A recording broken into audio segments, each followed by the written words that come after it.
Welcome! In this walkthrough, I'll guide you through joining as a freelancer in just 11 simple steps. Let's get started. First, you'll want to head over to the website and look for the Join button to begin creating your account. You have several options for signing up here. Choose whether you'd like to register with your email or connect through Google, Apple, or Facebook. Your username is how clients will identify you, so choose something that reflects your professional brand and the services you offer.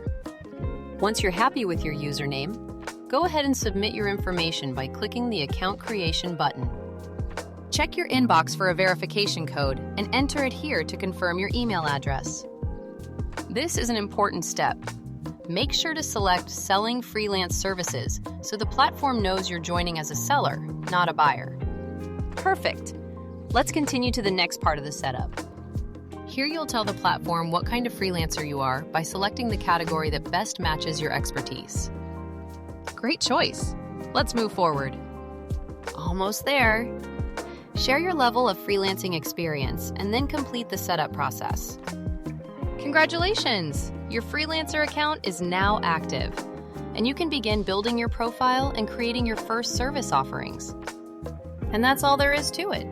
You now know exactly how to join as a freelancer and start your journey. Feel free to run through this walkthrough again anytime.